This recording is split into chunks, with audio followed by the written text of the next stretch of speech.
It's time to go inside the zone, a playoff style with the voice of the Comets, Shane Albahrani. And, well, it wasn't pretty in games 1 and 2 for the Comets against their rival, the Toledo Walleye. They lost the first one 3-2. They lost the second one 6-0.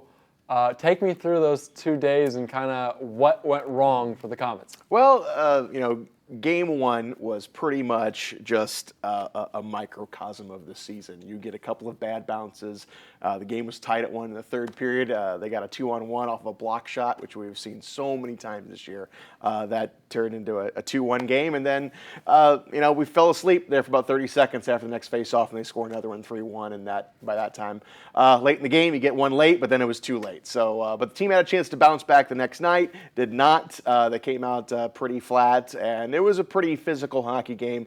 That's what Toledo was built for. It's like the two teams have kind of reversed roles from last year. The Comets were a more physical, bigger team, and Toledo, after they were beaten by the Comets last year, figured that out, so they kind of switched their playing style. And it was a rough game. But you know what? The series isn't over until the home team loses, which hasn't happened yet. So that's what I was going to say. The series doesn't begin until the road team wins on somebody's home ice. 6-0, 6-0. It's not their most lopsided loss on the road to Toledo this year. I'm sure everybody knows that fact already, and the Comets don't want to hear it enough. But what kind of indication would you say that maybe the Comets aren't completely dead in this series? Is there any glimmer of hope that they can turn this thing around? Yeah, I mean, they're coming home. I mean, that's the big thing. The Huntington Center is a tough place to play. So you're going to come to a friendly environment over the next 2 games, and you can steal this series right back. You win the next 2, then it's a best of 3. So, no, I mean, I think everyone is still upbeat. They've been through this roller coaster ride all season long. So it's like, all right, we've got our 2 losses out of the way. Okay, let's win a couple, and that's what they've done all year. Is it safe to say that this one is a must-win? Yeah, I mean, it's pretty much. I mean, you go down 3-0, you know how it goes in any sport. It's kind of hard to come back and win 4 straight. So yeah, so Wednesday, they know it is a must win, and I expect them to come out really firing, because that's one thing that Toledo did in those first 2 games. I think people may dwell on what the Comets did wrong, but let's look at what Toledo did right and how to stop that.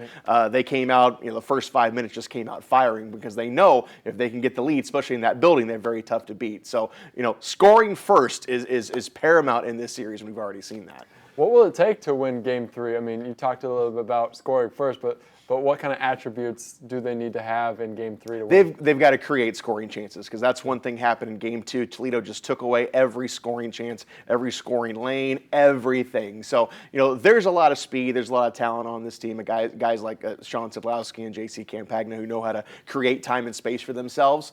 So you need to see a little bit more of that. So that, I mean, it just really came down to just quality scoring chances and staying out of the penalty box. And that was part of Toledo's strategy, obviously, Game 2. They knew they were going to get under our skins, get in the penalty box. The next thing you know, they got 4 power play goals. So, it's pretty simple stuff right now at this point. The power kill, obviously special teams, always big this time of year. Goaltending special teams, always big this time of year. What do they need to do better on that power kill? Because 4 goals in one game. Stay out of the box. That's what you got to do. It's not a matter of the penalty kill getting any better. It's like if you stay out of the box, you're not going to have to worry about that. But no, you're going to take penalties. It's going to happen, and you have to kill them off. But things got a little crazy there in the third period. You can't just keep taking them. So and I know it's maybe frustrating for the players, because I made comments on the air that you've got a 2-referee system now, so it is a little different. You've got the officials not sometimes sure what to call, who's calling what, who's calling it when. They always seem to have a conference. Sure. So maybe that's going to be thinned out too, as they've got a couple of games now under their belt. So again, just stay out of the penalty box. Don't take penalties behind the play. Don't trip guys up in your own zone. You just have to be wary that there's 2 officials out there now. They have to reevaluate going into Game 3. Coach Gary Graham's talked about it a lot this year, about how the horses on this team, Sean Siblowski, Jamie Shasma, J.C. Campagna, they've all been in playoff scenario. Is there much that Gary Graham has to tell this team, or is it just a matter of going out and doing it? It's just a matter of going out and doing it at this point in the year. Like you said, there's a lot of veteran leadership on this team, and guys who've been there before, guys who have won championships, and guys who have gotten really close. Yeah. So, no, I mean, it's just right now it comes down to just heart and desire. This team knows they've got a lot of talent, so they know what to do. It's just a matter of, Toledo came out those first 2 games, they wanted it more. So, you know what? They're coming home. They're in front front of the home folks. They can't disappoint the home folks. So, come out and fire in those first 5 minutes.